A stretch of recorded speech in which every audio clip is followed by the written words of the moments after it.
journey going with that fear of not being good enough? It's still a continuous journey.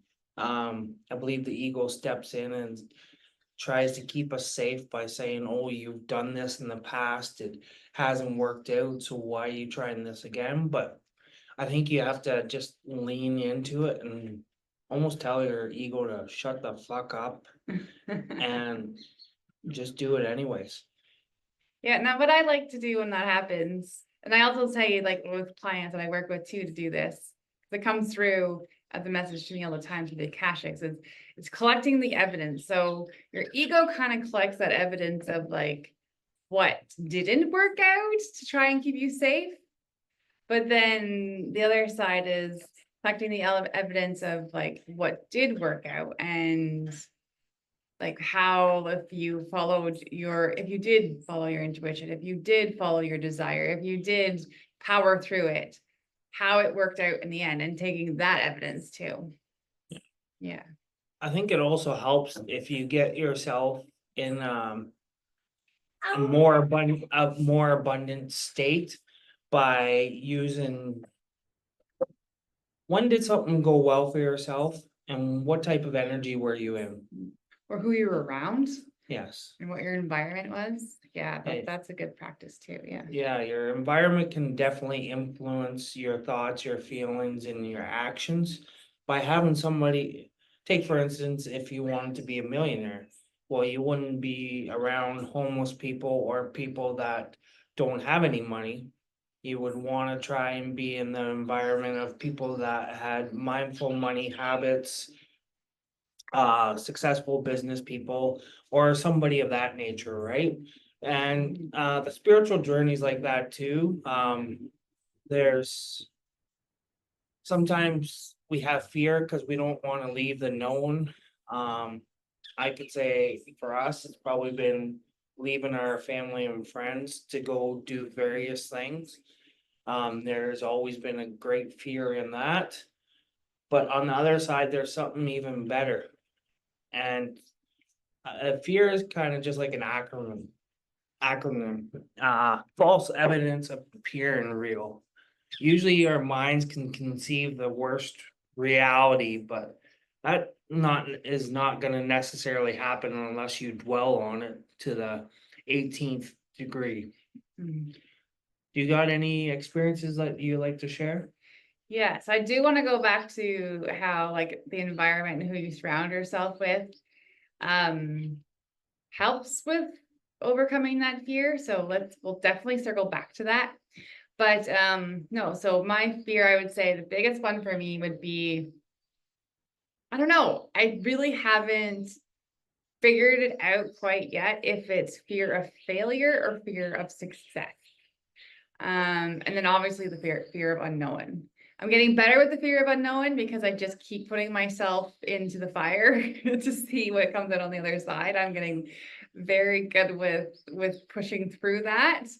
But I mean, I think that's always there. I feel like that's like a human nature thing. I think they even say like that's going back to like ancestral like caveman days. So that's deep, and I don't know if I'll ever, and I don't know if anyone really ever drops that. I'm sure eventually, you do far into the journey or into like a monk or something. But so that one I think will always kind of be there, but I am getting more comfortable with going through like forging forward anyway.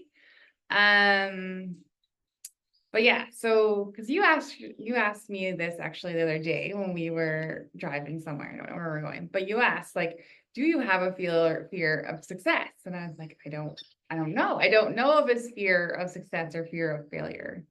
I don't know which one it would be. Of course, there's fear of failure because no one likes to fail, right? And like you said, like it's that comes with that shame and that guilt and all of that stuff that comes on the other side of fear of failure.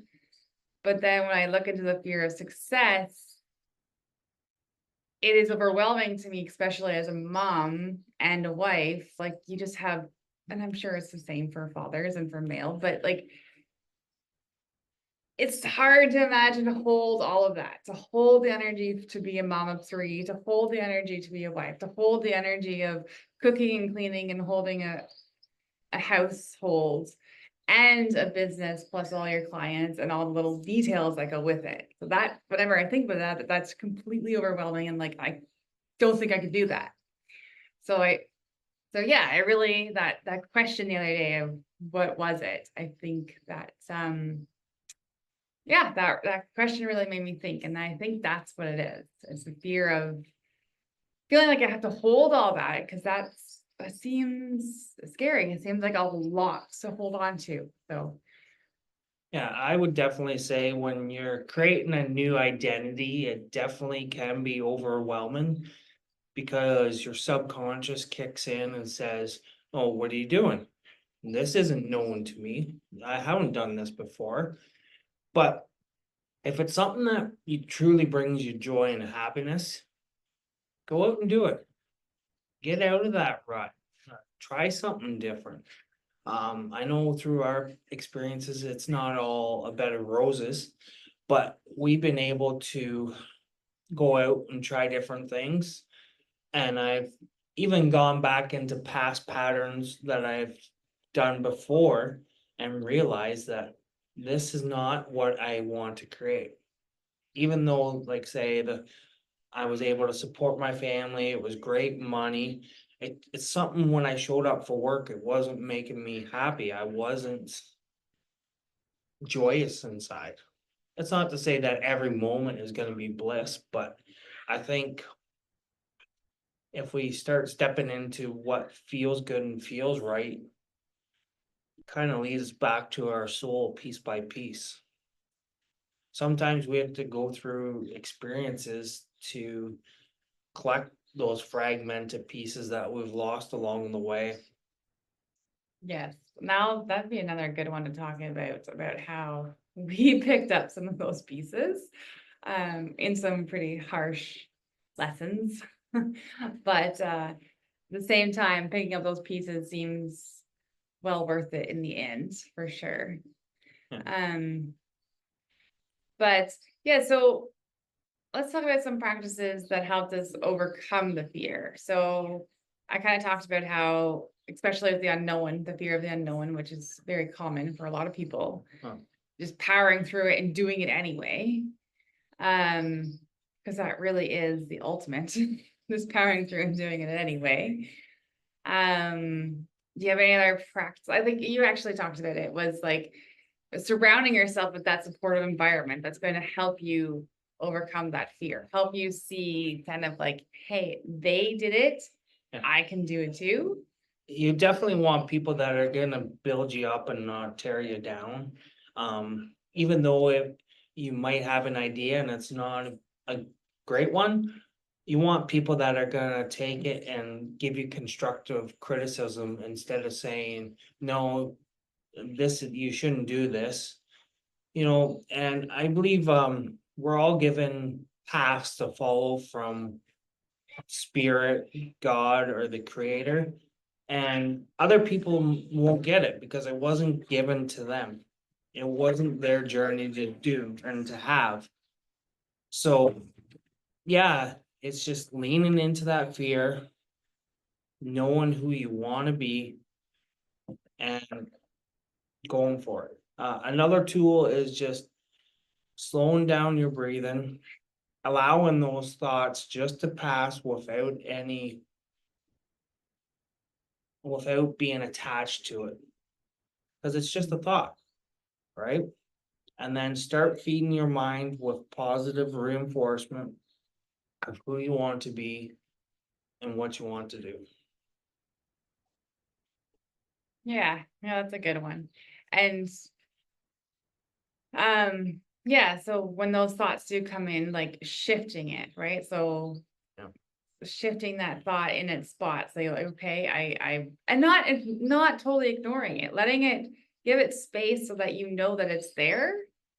So that you can feel it and acknowledge it, right? Because what's that saying? What you Resist, persist. right. So if you're not going to even give that fear space to be seen and acknowledged, then it's just gonna, it's like that toddler. It's just gonna it's like that toddler. It's just gonna keep coming back until you acknowledge it. So allowing it to come in and saying, yeah, okay, I see you. Thanks for showing up. I see your fear, but I'm going to choose this instead. I'm going to choose to see that it is going to work out. I am going to choose that I do succeed in this. I'm going to choose whatever the case may be.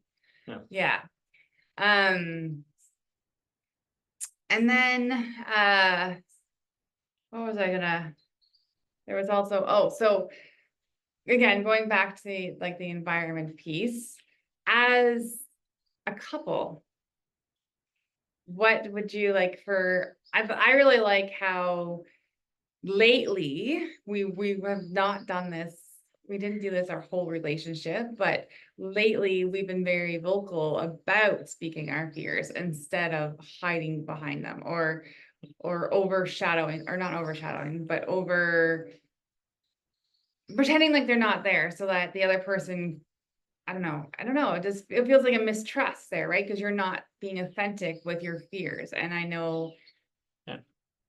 there was this time when you were going through something that was pretty scary in your mind, but you didn't tell me those fears, and it kind of broke that foundation.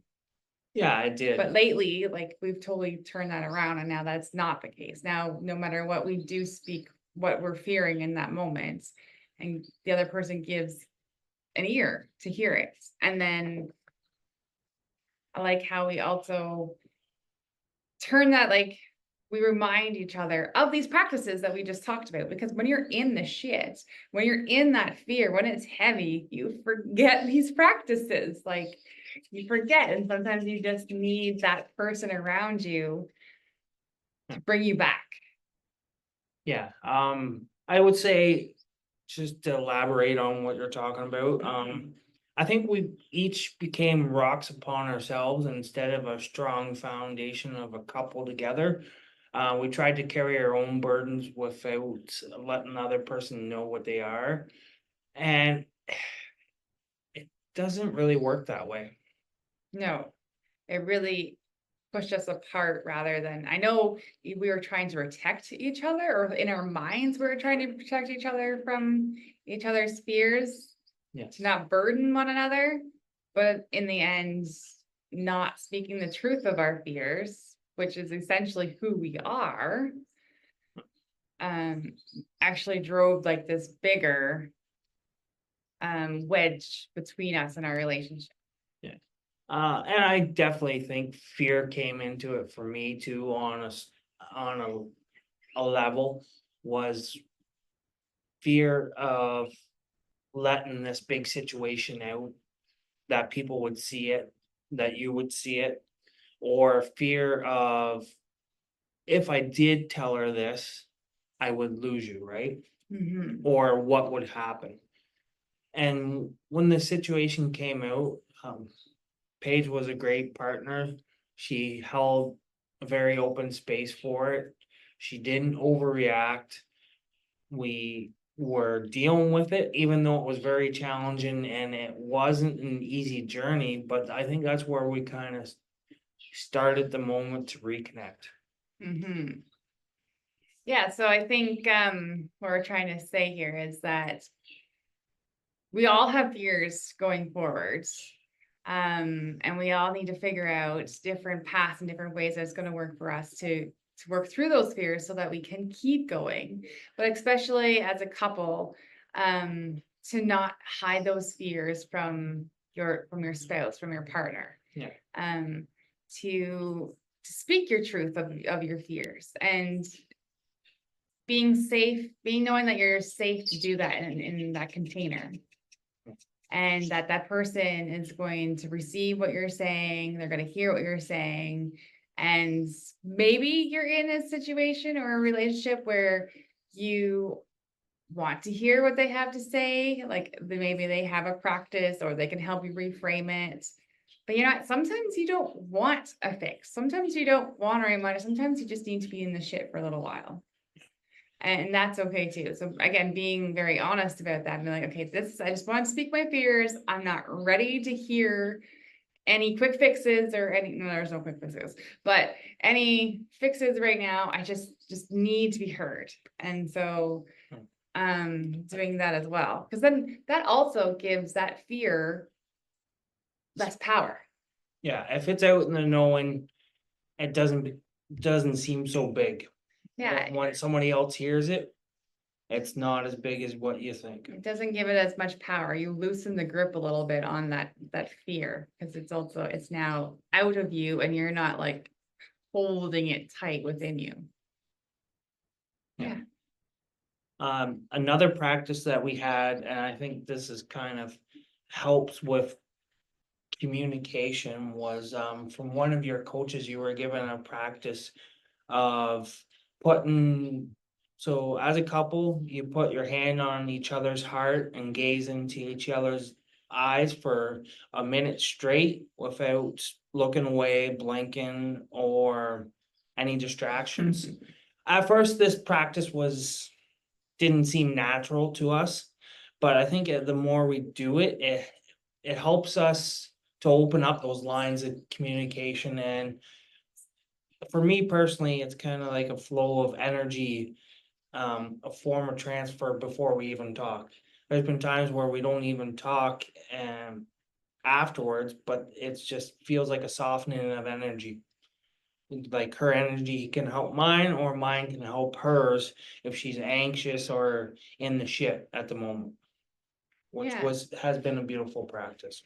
Yeah, so that's kind of going back again. So we've talked about you acknowledging your fears, right? And acknowledging your fears as they come up and giving them space, and then kind of doing whatever practice to correct that fear, or to not correct it, but to rewrite it. Yeah.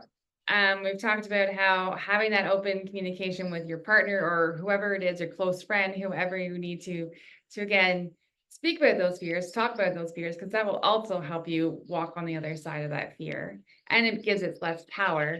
But now we're talking about the fear as a frequency, and when you're connecting as a couple, like Rob said, we didn't even need words. We just felt the other person was very anxious about something or very worried about something. We felt it. But then as a couple on the other end, the receiver of whatever that energy was is able to help calm it and be like, yeah, I see you, I feel you.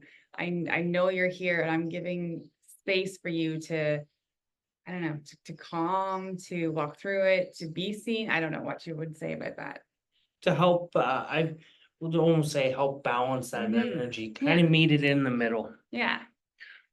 Yeah. Yeah. So those are the three different ways that we've been able to see our fears, acknowledge them, and walk through them on the other side. So we do it again as individuals, we do it as a couple, and then we do it as a frequency. Yeah. We work with it. We work with the fear in those three ways. And that's what we've kind of have learned on our path, and it's been working. It's been good. Yeah. It doesn't mean it goes away. It doesn't mean that there's not a new fear that pops up or a new layer of that fear that pops up. But those are the ways that we now know how to work with it. I think also, we're at a present time where we need to teach our children differently. Mm. About fear? About fear and everything that's spiritual. I think we need to start leaning back into it more. I definitely think our school systems don't help with teaching this type of stuff. It's not even in the curriculum. So as parents and caregivers and just people in general, humanity, I think we need to start shifting back and teaching them these lessons and let them know that it's okay if you fail. It's failure is not really failure, it's more feedback. It's okay, I tried this, this worked, but this aspect of it went to shit. It just wasn't there, right? So I think yeah, it's just all feedback, and we just gotta let our kiddos know that life is almost like a play and we're just actors in it. And how big do you want to come and show up in the world? Do you want to be a background actor or do you want to be in the foreground writing your own story? Hmm, that's good. Yeah.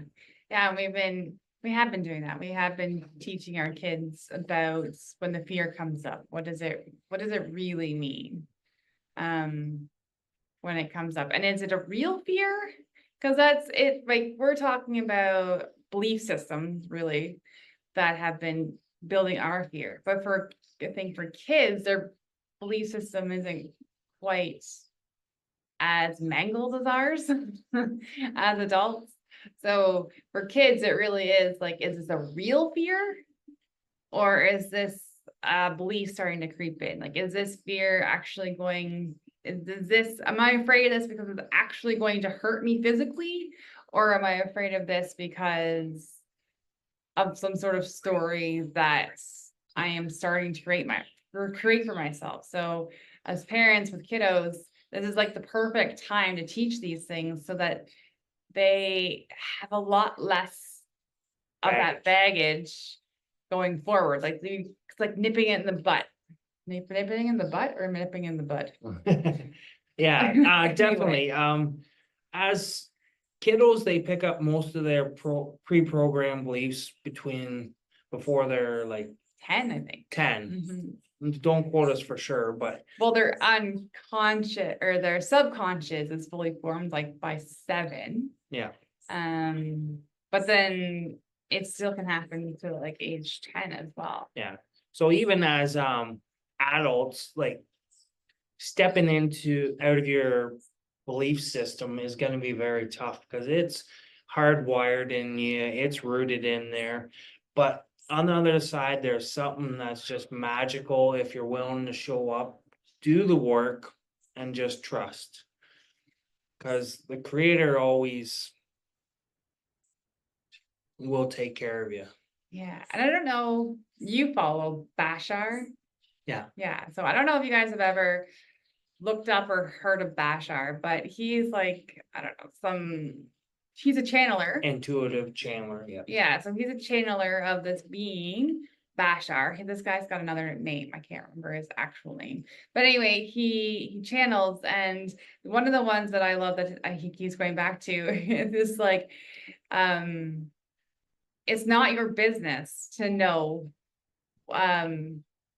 what's coming, or how does he say that? I Don't know. no, Well, they're like, it's not your business. It's none of your business what's going to happen. It's none of your business what's going to happen in the future. Your business is happening right now. And then he kind of says, if you know it's going to work out for you anyway, what do you care? Right? So if you trust that everything is happening for you, what do you care what's going to happen? What do you care what's in between? And I really like that. I'm like, yeah, what do I care? Because I know it's going to work out in one way or another eventually.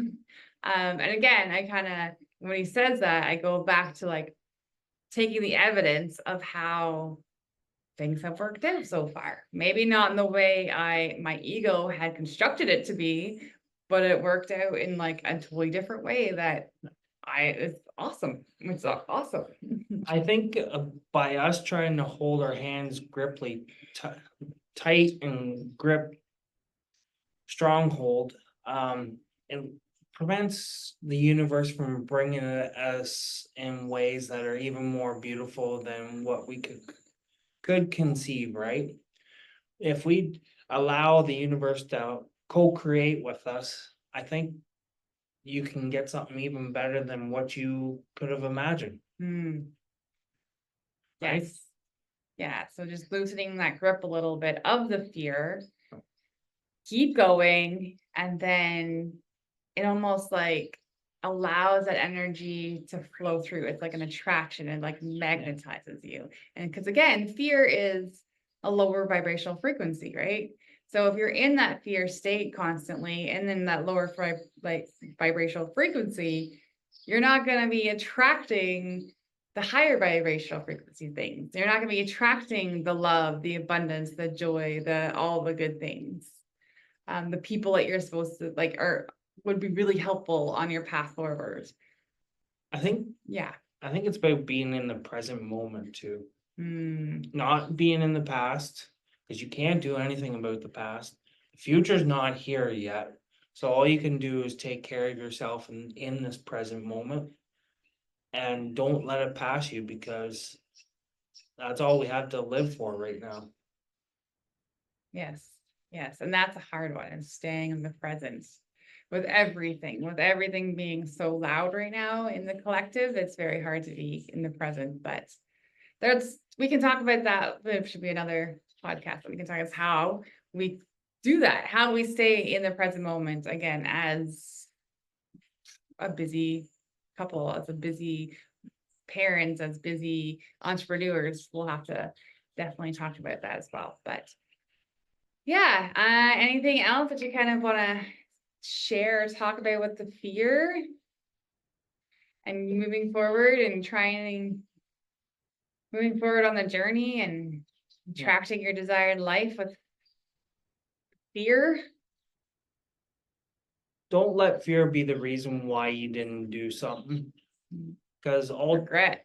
way too many people say you don't want to be that person on your deathbed saying, "Oh, I wish I could have done this. I should have did that. Or I should have did this. Should have done this," right? You did what you had to do in the moment, Mhm. and it's perfect the way it is, because that way brought you so many lessons to learn. So just keep on being open and trusting yourself and leaning into that fear. Yeah. Well, one other thing actually that I kind of want to talk about with what we've personally experienced. And again, I've heard it in other podcasts, I've heard it in books, but it was true for us. And maybe you guys out there can resonate with it, or maybe you are at that point. But there's also a point where you get in your life where fear has kept you stuck or small or in the same place. But it also has turned into like you were more uncomfortable with where you are, stuck in this fear, than how uncomfortable you might be going forward and pushing ahead and taking that leap or doing that thing. Does that make sense? Yeah.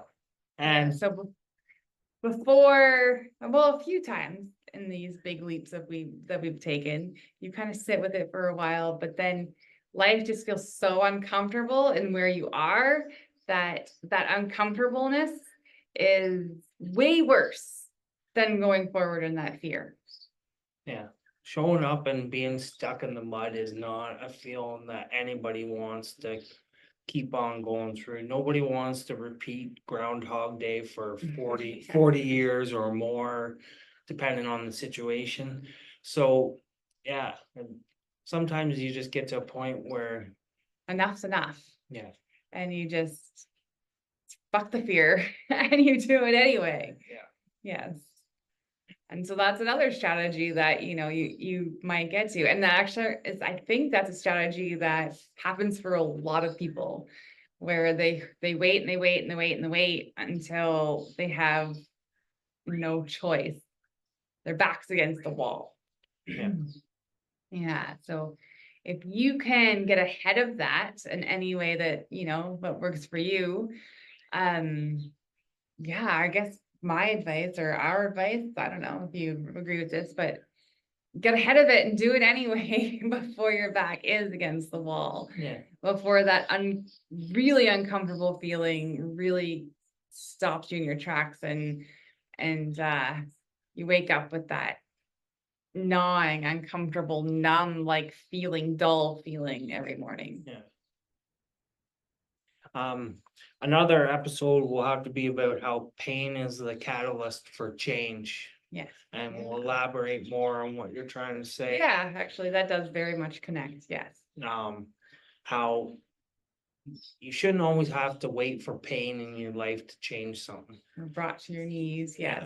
Yeah. If you notice something isn't quite in line with where you are, that's maybe a good time to look at it and change it. Yeah. So, all right. I think that's probably a good wrap up for episode 3. And on all about fear and how it's definitely everybody goes through it. We all go through it. There's definitely different practices, modalities, a way to work through it. But